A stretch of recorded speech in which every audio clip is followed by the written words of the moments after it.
Estas misteriosas tierras que parecen emerger entre las nubes son los Highlands, las tierras altas orientales de la isla de Nueva Guinea, al norte de Australia. La mitad occidental de la isla corresponde a Irian Jaya, que pertenece a Indonesia, y esta parte del este a Papúa Nueva Guinea, que comprende más de 1.400 islas e islotes. En PNG, como popularmente se conoce a este país, conviven alrededor de 1.000 grupos étnicos diferentes que hablan más de 800 lenguas distintas.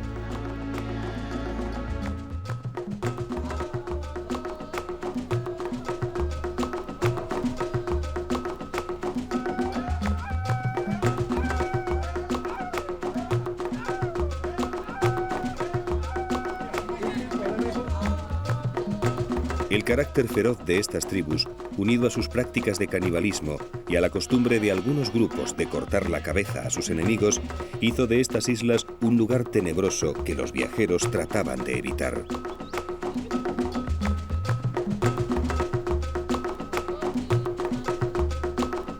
Los marinos que se habían visto obligados a navegar cerca de estas costas contaban cómo los nativos les habían atacado desde los acantilados, dejando la cubierta de sus embarcaciones llenas de flechas y lanzas e hiriendo a varios tripulantes.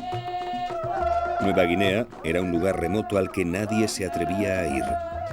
Por eso se mantuvo inexplorado durante muchos años.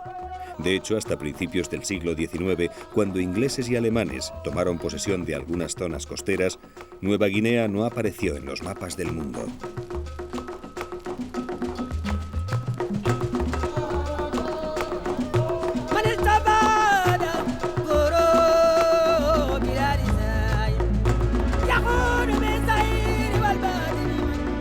Pero aquí en los Highlands, el contacto con los nativos no se realizaría hasta el siglo XX.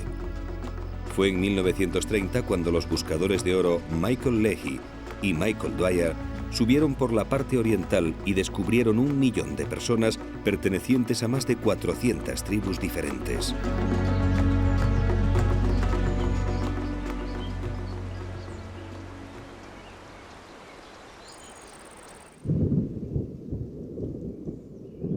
Es una región muy quebrada, una sucesión de montañas de hasta 4.000 metros de altura que forman numerosos valles cubiertos de vegetación, donde viven los diversos grupos étnicos prácticamente aislados unos de otros. La mayor parte de las aldeas están habitadas por una sola familia o un solo clan. Las casas son de bambú y los techos de hoja de palma. El ñame, la yuca, el maíz y la patata dulce componen su dieta cotidiana. Su principal fuente de proteínas proviene de los cerdos, a los que atienden con especial dedicación. Viven en un compartimento contiguo y son el exponente de su riqueza.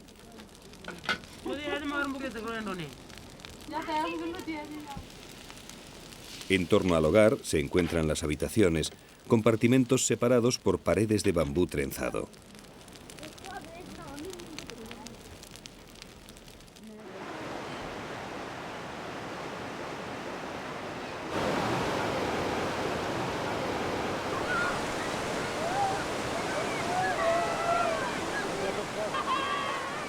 Otra fuente de proteínas proviene del pescado, que capturan en los numerosísimos ríos de la región.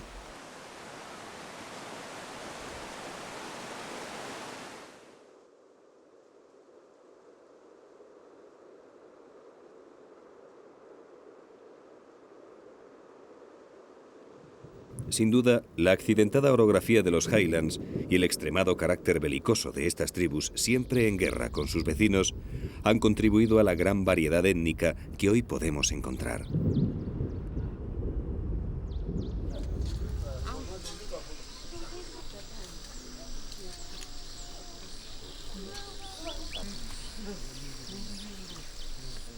Cada grupo tiene su propia forma de adornarse, diseños y colores concretos que les caracterizan. Se pintan así para realizar cualquier ceremonia, aunque la más representativa es el Sing Sing, una fiesta donde danzarán y cantarán para celebrar algún evento. Algunos Sing Sing son en fechas determinadas y reúnen a gran número de tribus diferentes que llegan desde las aldeas más remotas.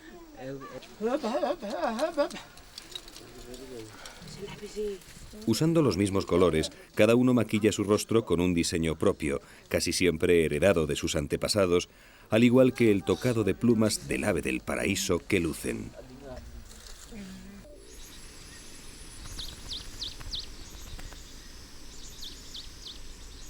Actualmente, el ave del paraíso es una especie protegida.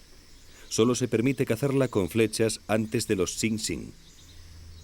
Desde que en el siglo XVI los navegantes españoles llevaron sus plumas a Occidente, comenzó un comercio indiscriminado de estas plumas, que han adornado tradicionalmente a las artistas de los mejores espectáculos del mundo.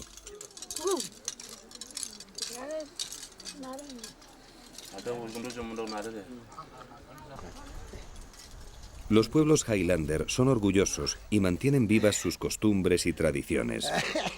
A pesar del impacto que día a día provoca en ellos la influencia occidental, no pierden ninguna ocasión para lucir sus plumas.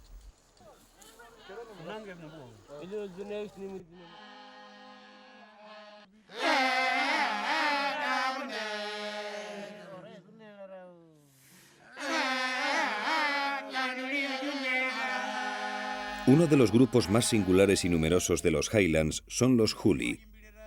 Ocupan la parte occidental en torno a la ciudad de Tari.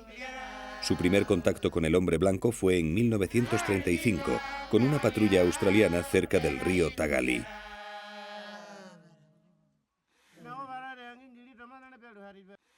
Suelen ir desnudos de cintura para arriba. De su cinturón de fibras siempre cuelga el ongoya, un cuchillo hecho con la tibia de un casuario, una ave corredora un poco más pequeña que el avestruz, muy común aquí, en PNG. En los rituales pintan sus caras con arcillas amarillas y rojas y aceites vegetales. En sus ceremonias iniciáticas se taladran el tabique nasal. Más tarde atravesarán en él colmillos de cerdo, plumas o pequeñas varas de madera. Colgando del cuello hacia atrás, el poderoso pico del calao simboliza la fuerza y el valor en el combate. Sus sombreros en forma de gran tricornio están hechos con su propio cabello y adornados con flores y plumas de casuario.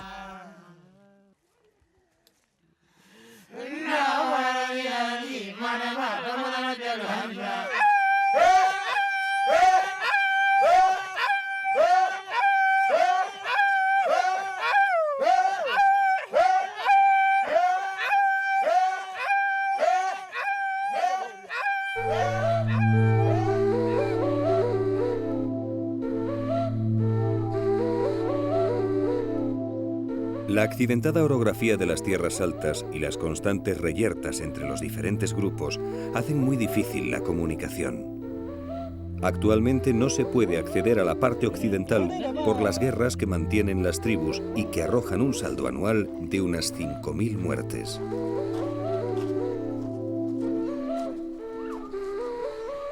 Pero siempre ha sido así. Cada pueblo, cada aldea, ha estudiado la manera de defenderse del clan o la tribu vecina. Han fabricado mejores arcos, lanzas más efectivas, hachas y mazas más pesadas y contundentes, escudos con los que protegerse, sistemas de defensa y ataque, trampas y emboscadas.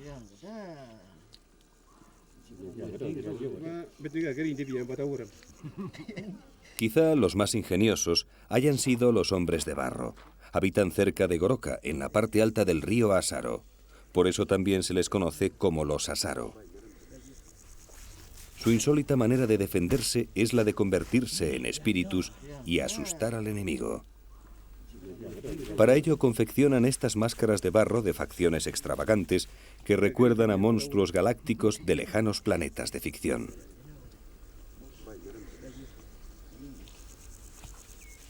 La mayoría de los grupos étnicos de los Highlands creen en unos seres sobrehumanos que habitan en los ríos, las cuevas, el cielo y los bosques, y que intervienen de manera constante y decisiva en la vida de los hombres.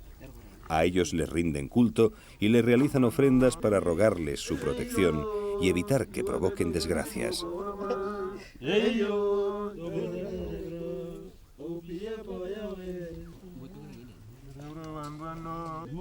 Entre estos seres sobrehumanos, llamados Dama, y los hombres, se encuentran los Dinini, que son los espíritus de los antepasados.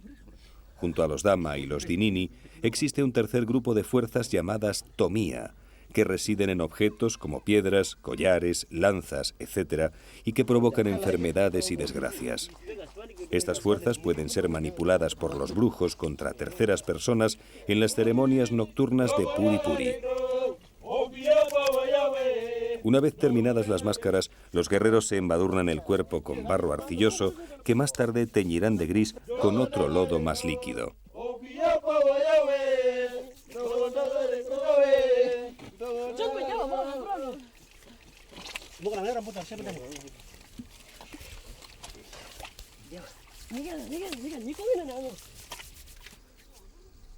También adornan su cintura con ramas de helecho que, untadas de barro, adquieren un aspecto etéreo que añade fuerza a las figuras fantasma.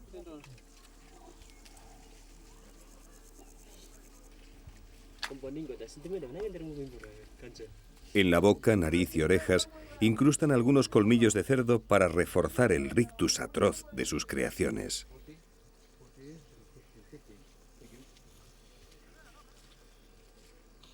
Según cuenta la leyenda, estas técnicas persuasoras comenzaron hace mucho tiempo. Los Asaro estaban asediados por un enemigo más numeroso. Habían tenido muchas pérdidas y esperaban el ataque final. Entonces, un anciano llamado Pukiro Pode tuvo un sueño donde vio la imagen de unos espíritus grises aterradores. Esa misma noche, hicieron las primeras máscaras de barro. Los hombres se pusieron unas cañas de bambú en los dedos de las manos como si fuesen largas uñas y embadurnaron sus cuerpos de arcilla. Poco antes de salir el sol, en la penumbra del bosque, los fantasmas de barro se acercaron hasta las líneas enemigas, realizando movimientos lentos y sinuosos. Al verlos, los enemigos huyeron despavoridos y los Asaro pudieron salvar sus vidas.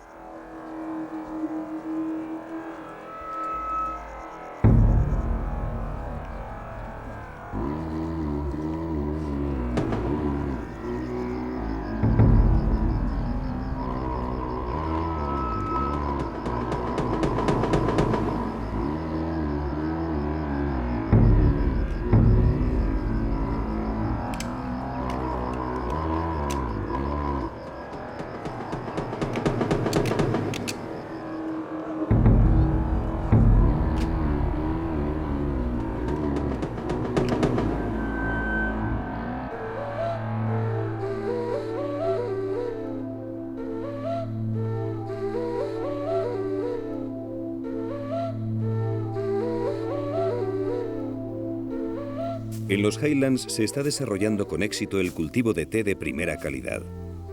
El intenso régimen de lluvias de esta región favorece su cultivo. Muchos Highlander trabajan en estas plantaciones que les ayudan a incorporarse a una economía nueva. Todavía no se sabe si será buena para ellos o quebrará sus códigos tradicionales como en tantos otros lugares. También el café de tipo arábiga está experimentando un gran desarrollo.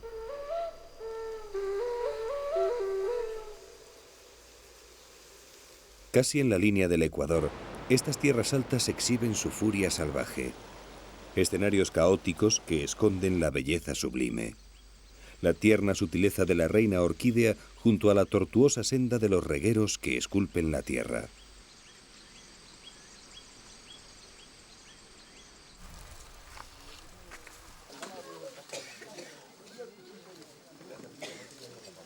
Este es un país de aldeas y aldeanos que se comunican con el eco y se saludan gimiendo.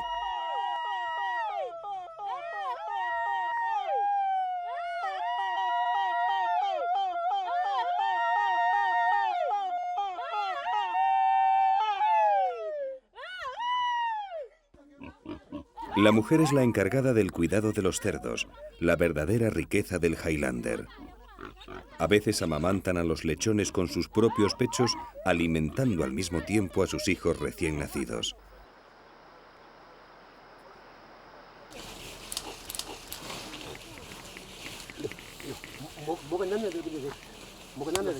El fuego siempre ha sido de suma importancia para estos pueblos de las alturas.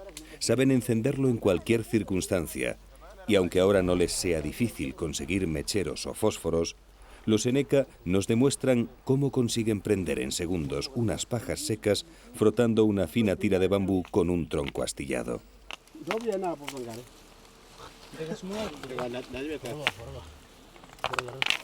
Hoy se han reunido para preparar el mono. Se trata de una antigua receta en la que intervienen todos. Es un verdadero ritual donde se mantiene escrupulosamente la ortodoxia de la tradición.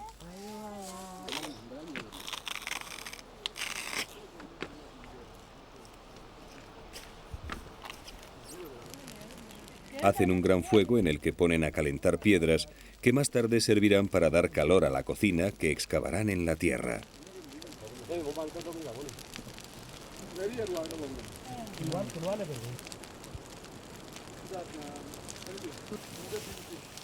Mientras preparan los alimentos, parten las calabazas, pelan el ñame y las patatas dulces, limpian el grim, una especie de hortaliza parecida a las espinacas, y deshojan las mazorcas de maíz. Los monos, el principal ingrediente, son pequeños plátanos dulces que raspan con una navaja de caña de bambú para desmenuzarlos. Tras la cocción, esta masa adquiere una textura de espesa bechamel. Una vez terminada la excavación, el hoyo es tapizado con hierbas y hojas de platanera para que la comida no entre en contacto con la tierra.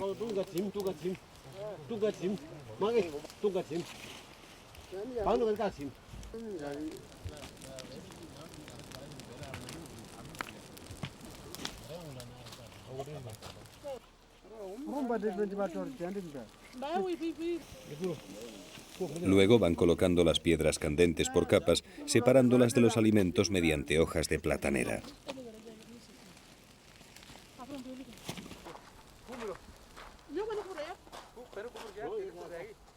Una más de las utilidades que le dan al bambú es la de transportar el agua desde el río. El ingenio culinario requiere la humedad suficiente para que se cuezan los alimentos sin que se lleguen a quemar las grandes hojas que los envuelven.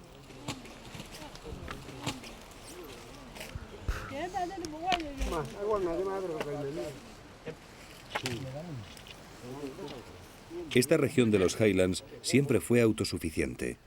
El millón de nativos que vivía aquí antes del primer contacto obtenía de la tierra los alimentos necesarios para abastecerse. Comerciaban entre ellos mediante el trueque o utilizando las quinas, conchas de madreperla labradas en forma de media luna que hoy siguen teniendo un gran valor. Las llevan colgadas del cuello en las ceremonias y danzas. La quina se dividía en toras, unas conchas marinas circulares con un agujero en el centro que se ensartaban formando collares. En la actualidad, la moneda oficial de PNG se llama quina y los céntimos toras.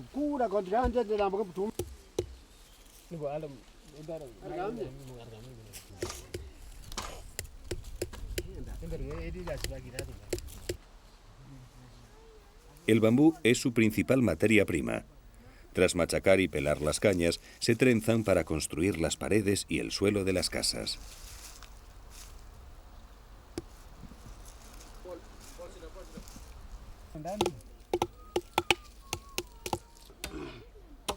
También fabrican con él los arcos y las flechas.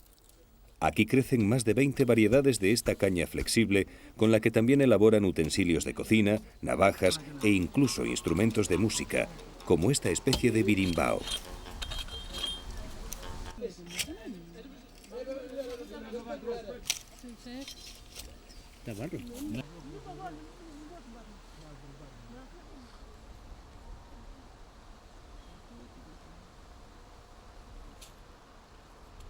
Cada uno se ocupa de sus propias armas. Desde niños aprenden a fabricar lanzas, arcos, hachas y diferentes tipos de flechas, como la de 3 puntas, especialmente eficaz para cazar pájaros.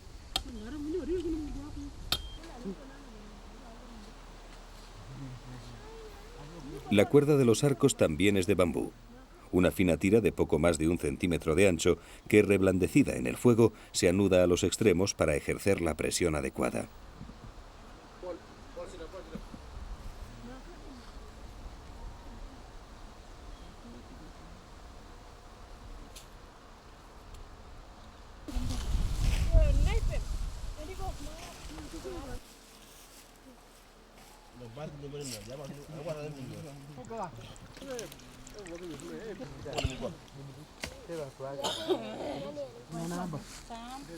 Han pasado 2 horas. La primitiva olla express ha terminado su labor.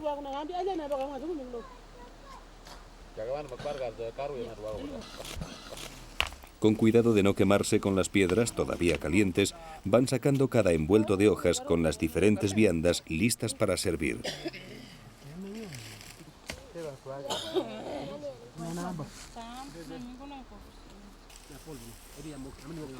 La comida se distribuye a partes iguales siguiendo un estricto protocolo. Nadie recibe ni más ni menos. Eso provocaría un serio conflicto difícil de resolver.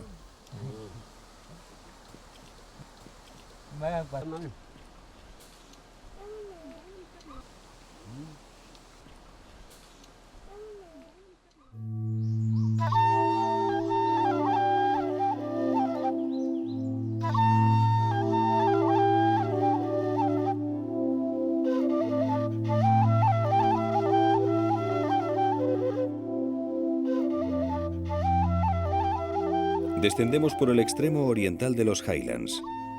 El paisaje cambia drásticamente. Las montañas dan paso a extensos valles y aparecen las coníferas, pinos y abetos más propios del bosque mediterráneo que de la idea de selva ecuatorial que solemos tener de Oceanía.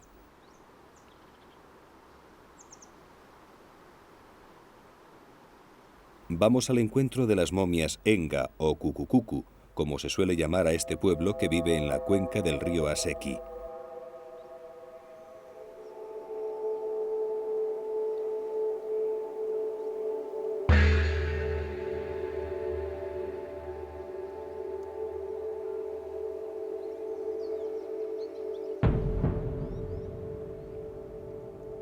En lo alto de la montaña, libre de vegetación, en un abrigo natural al que los nativos llaman la roca sagrada, las momias Enga permanecen inertes presidiendo la vida de los Cucucucu.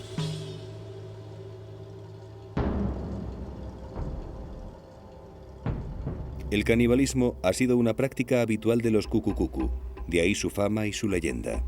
Se comían a los ladrones y los prisioneros de guerra tras engordarlos durante una temporada. Charles Higginson fue el primer blanco que contactó con ellos en 1907. Los describió como guerreros feroces y antropófagos que con cualquier pretexto iniciaban una guerra con la tribu vecina. A los líderes y a los guerreros que morían en una batalla los momificaban. Ponían el cadáver en posición fetal en la cocina y encendían el fuego para ahumarlo. Cuando empezaba a oler, sus esposas le arrancaban la piel frotándola fuertemente y extraían sus vísceras, que eran ingeridas por los parientes más próximos para adquirir las cualidades del difunto.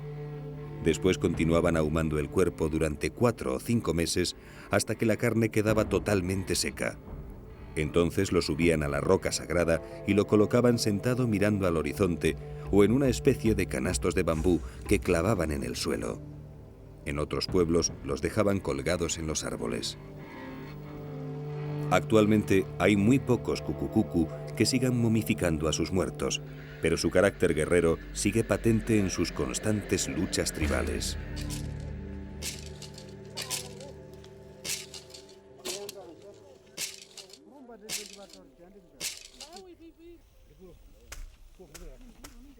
El canibalismo está prácticamente erradicado, aunque no son extraños los casos aislados de ingestión de carne humana en las zonas más apartadas.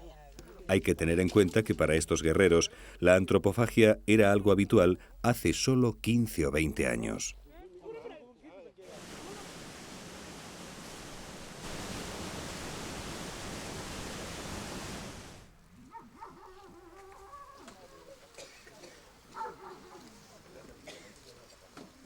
El territorio de los Cucucucu es muy accidentado y cubierto de selva, pero hasta aquí también han llegado los representantes de las sectas más radicales. Están por todas partes. En Papúa conviven más de 100 iglesias diferentes.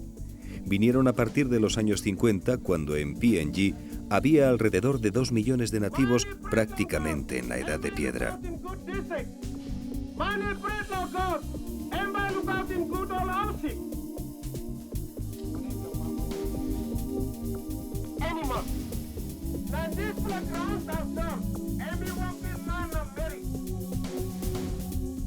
Era un bocado suculento.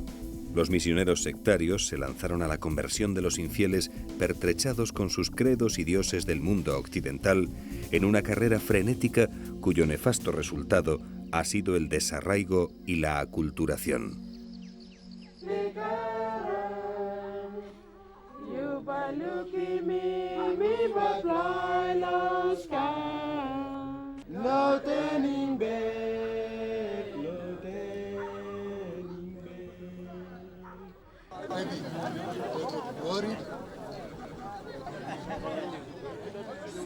De nuevo en los Highlands asistimos a una compensación. Tras los saludos preceptivos, las dos tribus se sientan una frente a la otra a cada lado de la explanada. Los de la izquierda son los que tienen que compensar a los otros. Uno de ellos mató a un hombre de la otra tribu y ahora van a discutir el pago que tienen que hacer a sus familiares. Cada grupo lleva su propio intérprete que entiende el idioma de la otra tribu, o el pidgin, un idioma criollo común que cada día lo habla más gente. Es la única manera de entenderse entre las 800 lenguas diferentes que se hablan en PNG.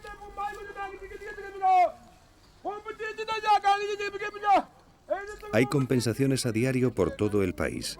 La gente asiste a ellas con hachas, machetes y arcos. Si no se llega a un acuerdo, la compensación puede terminar en una gran pelea.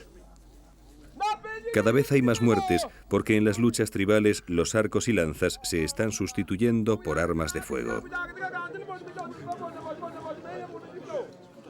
Pueden discutir durante horas, incluso días, sobre la cantidad de quinas y la cantidad de cerdos que recibirá la familia agraviada, pero al final casi siempre se llega a un acuerdo.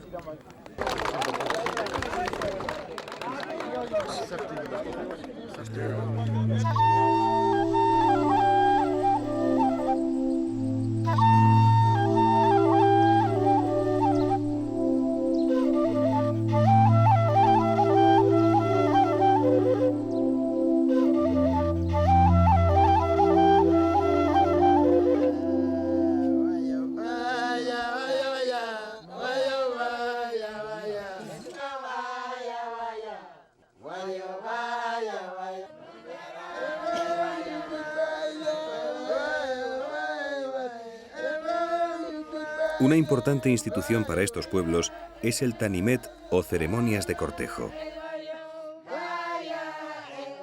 Este personaje, tocado con dos grandes alas de plumas, es el casamentero que dirigirá en todo momento los cortejos. El tanimet puede durar días o semanas. Los hombres invitan a las mujeres de otra aldea para que participen. El carácter exógamo de estos Highlander les obliga a buscar esposas fuera de su pueblo. Los matrimonios entre parientes están prohibidos. Los hombres pueden tener tantas mujeres como puedan mantener, pero ellas solo pueden tener un esposo. Las canciones hablan de lances amorosos y enumeran las obligaciones que contraerán los futuros cónyuges.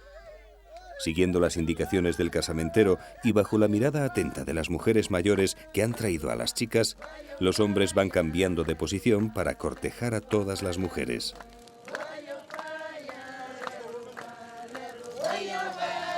Entrecruzan las piernas y se cogen de las manos.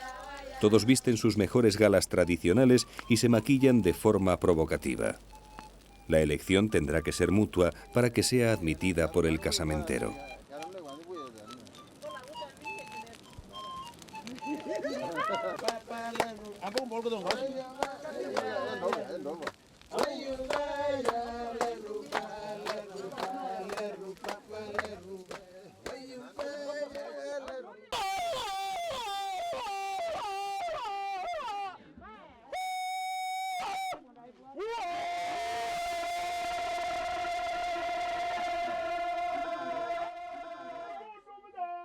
Las bodas son muy sencillas. Se reúnen las dos familias y el novio paga la dote a los padres de la novia, de 15 a 30 cerdos, utensilios domésticos y algunas quinas que la novia cuelga de su vestido.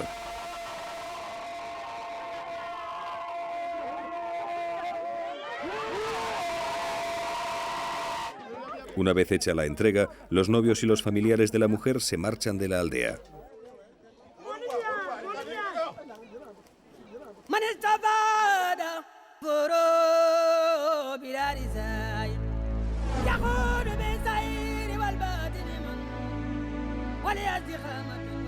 Al norte de Papúa Nueva Guinea encontramos una región muy diferente a los Highlands, la del río Sepik, que fluye de oeste a este.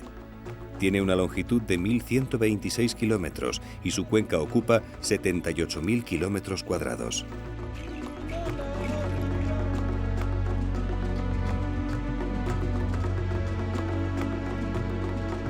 Es un río de aguas lentas y profundas que arrastra gran cantidad de barro. Cuando desemboca en el mar de Bismarck, puede verse en decenas de kilómetros su torrente de aguas marrones. La actividad humana en la cuenca del Sepik se remonta a unos 40.000 años. En la actualidad se hablan unos 200 idiomas diferentes.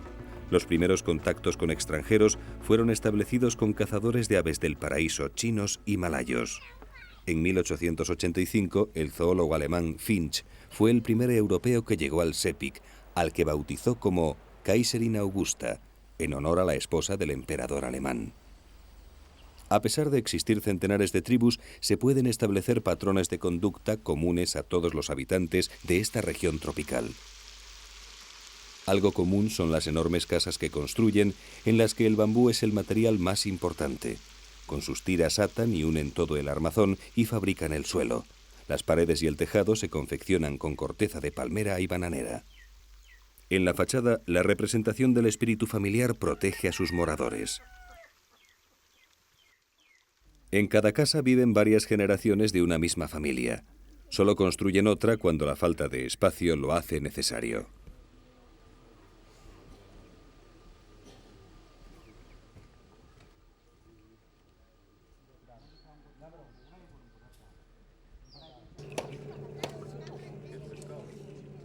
El pescado es la principal fuente de proteínas. El río tiene una enorme variedad piscícola. Muchas especies han sido introducidas recientemente, como la tilapia africana, que ha proliferado rápidamente. Con el pescado seco comercian con otros grupos tribales desde el norte de la isla hasta los Highlands.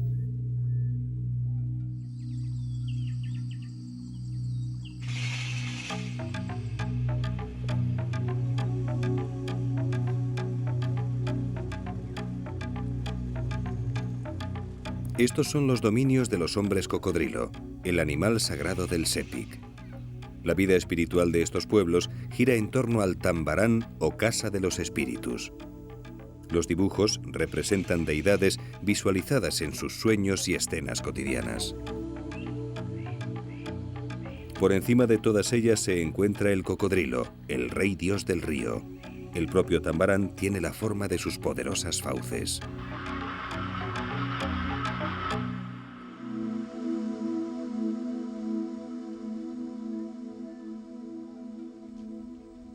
Los tambaranes, también llamados casas barco, suelen estar en el centro de las aldeas. Son grandes, de hasta 40 metros de largo, y suelen situarse en lugares donde no llegue el agua en las crecidas del río. Las mujeres tienen vetada la entrada. En su interior se reúnen los hombres para invocar a los espíritus y tomar decisiones que afecten a la comunidad.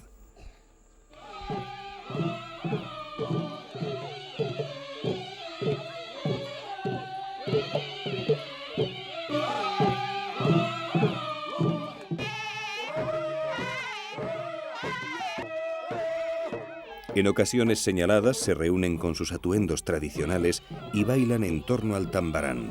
Es la manera de invocar a sus espíritus protectores.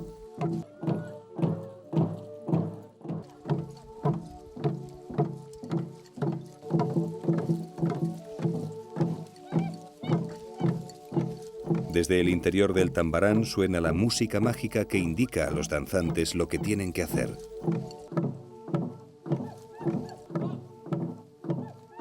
Dentro de la Casa de los Espíritus, los iniciados tañen los enormes tamtán garamut y las flautas rituales.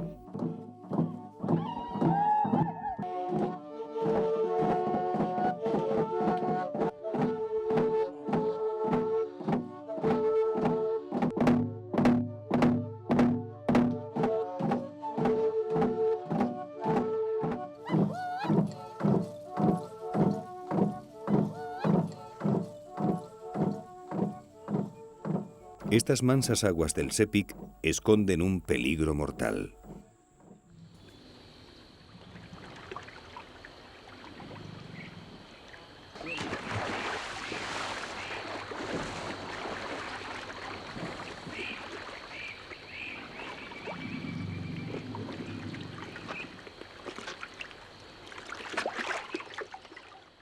En PNG conviven dos especies de cocodrilo, el de Nueva Guinea, que llega a medir 4 metros de longitud, y el marino, que es el más grande que existe. Llega a medir más de 7 metros y puede vivir tanto en agua dulce como en agua salada. En cautividad se han conseguido ejemplares que han sobrepasado la tonelada de peso. Son de naturaleza agresiva, auténticos comehombres. Es el cocodrilo adorado en el Sepik.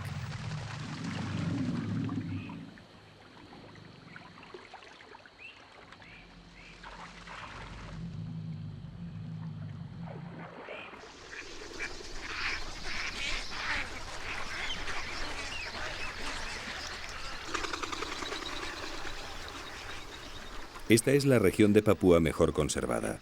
Es el paraíso de las aves. Al no existir caminos ni carreteras, la acción agresiva del hombre ha sido menor.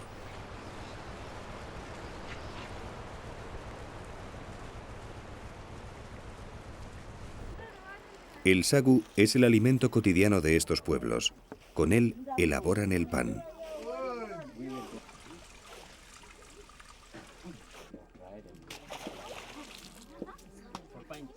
Se trata de una palmera de cuyo tronco extraen una fécula que al cocer aumenta considerablemente de volumen.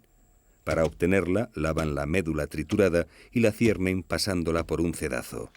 Cada palmera puede dar de 300 a 350 kilos de sagu.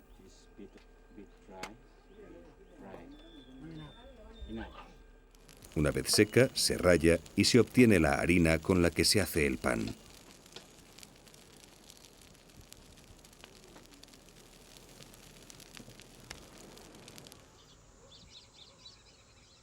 En el río Sepik ocurre un fenómeno espectacular: la formación de islas que flotan y se desplazan con la corriente. Llegan a ser tan grandes que forman presas naturales. El agua tiene que sortearlas creando una vasta red de canales y lagunas que cambian su trazado en poco tiempo.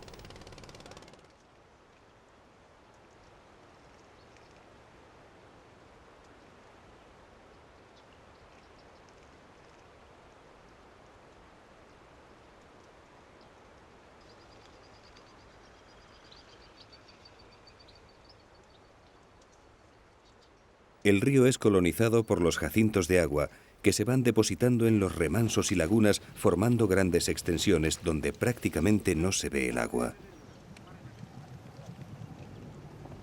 Los lugareños siempre están al tanto de cómo se encuentran los canales y por dónde es posible navegar, aunque con muchas dificultades.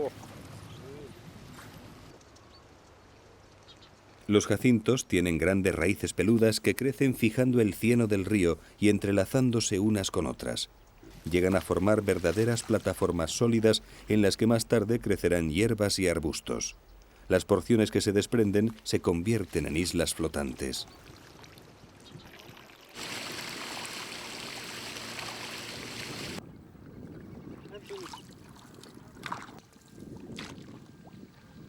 A consecuencia de la putrefacción de estas plantas se produce ácido tánico que tiñe el cauce de color té fuerte. A estas aguas se las denomina aguas negras.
La magia siempre está presente en el Sepik.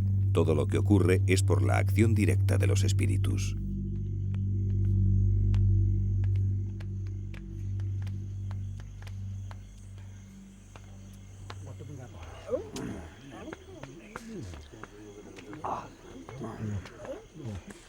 Cuando alguien siente que ha sido víctima de un conjuro, recurre a los especialistas que se reunirán en el Tambarán e invocarán a los espíritus protectores. Comen gran cantidad de betel nut, un fruto estimulante que favorece el estado de trance. Llegado el momento, el tonoco cortará con el hacha la fuerza del hechizo.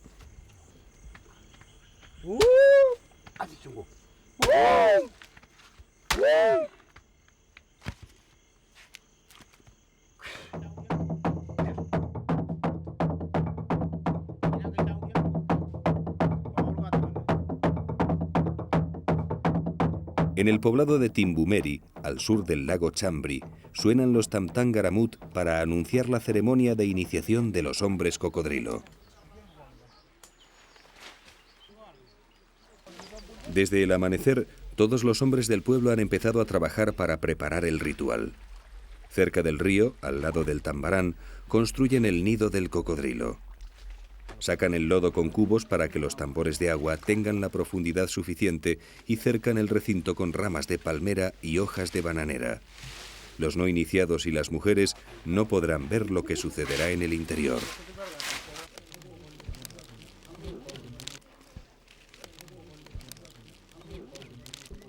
Mientras, los jóvenes preparan unos envueltos de palmera que representan cabezas de los reptiles sagrados. Las adornan con cintas de palma cortadas en forma de colas de cocodrilo y también con flores y hojas.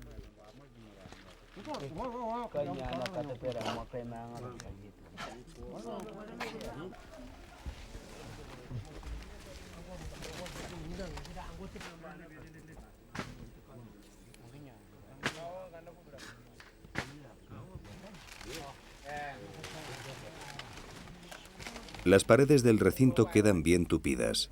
Nadie podrá ver desde fuera lo que suceda en este cercado que representa el corazón del espíritu del rey de los cocodrilos.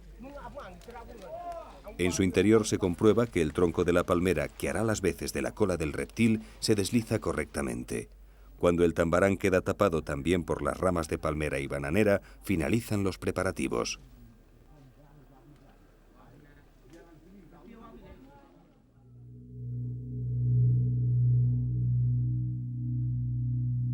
El sacrificio al que se someten los hombres de estas sociedades del Sepik es una verdadera tortura.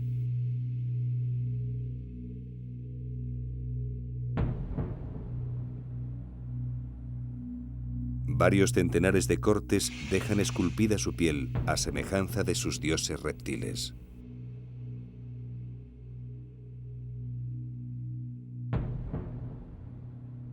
Las incisiones alrededor de los pezones representan los ojos del cocodrilo. Las de los hombros, el torso, la zona superior de los brazos y la espalda simbolizan otras partes del cuerpo del cocodrilo.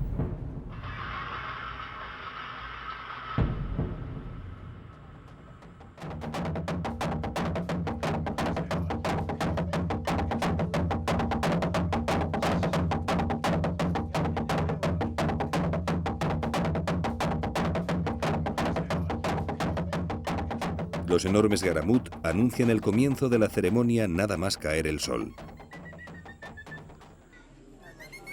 Nuestras cámaras se abrieron paso entre las ramas del nido de cocodrilo. En su interior, 7 hombres desnudos exhibían los 2 tambores de agua, el femenino y el masculino. Pronto, el corazón del rey de los cocodrilos comenzó a latir. Su sonido imitaba a estos poderosos saurios.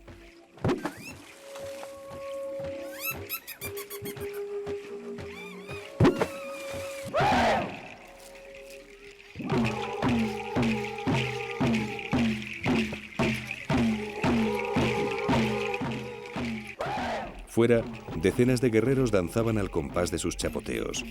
Gritaban a coro para avivar la fuerza de su dios, que movía la cola de palmera en símbolo de aprobación.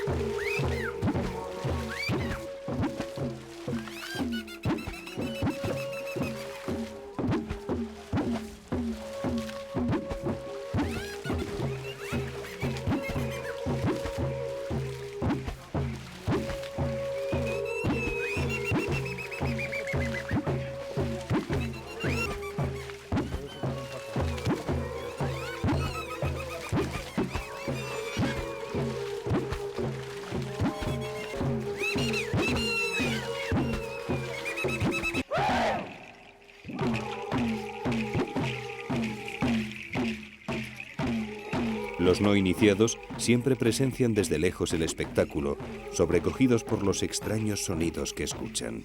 Sin duda creen que proceden del más allá.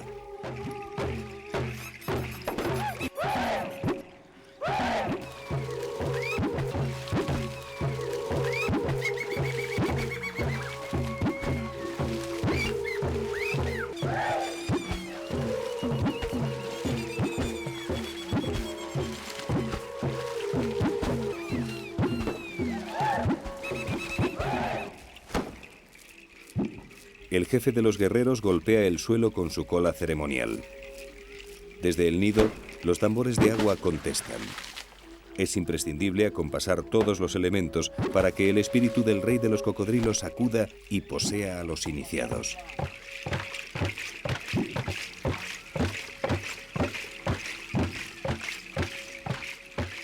Creen que al principio solo había agua.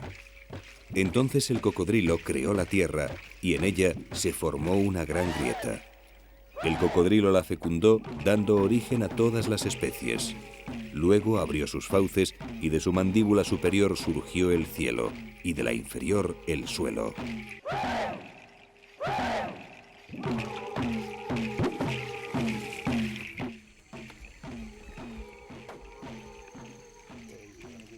El aspirante es conducido al interior del tambarán. En esta ocasión se trata de un iniciado que ha pasado muchos años fuera de esta comunidad. Ahora, mediante el sacrificio, reafirmará públicamente su pertenencia a ella, despreciando las influencias externas con las que se haya podido contaminar.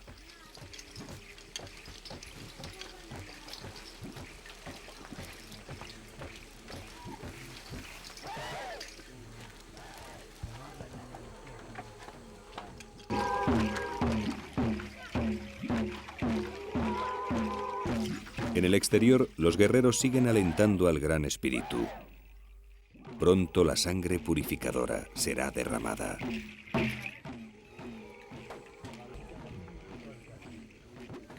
Tumbado sobre una tabla y asistido por un acólito, el iniciado espera el contacto con la cuchilla. Antes habrá ingerido unas hierbas narcóticas que le enajenarán y amortiguarán su suplicio, aunque en esta ocasión solo sean los últimos cortes de confirmación los que labrarán su piel.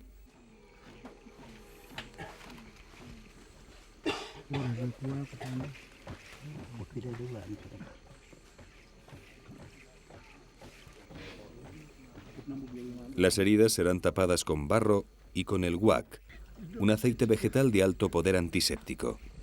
El resultado será unas cicatrices en forma de escamas.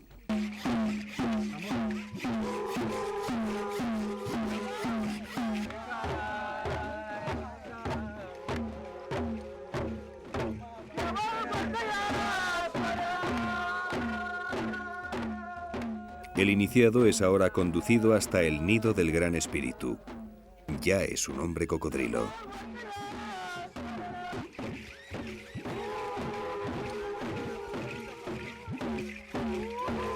La tradición se ha cumplido. La simbiosis de hombre y reptil mantiene vivos los códigos ancestrales del gran río de las aguas negras.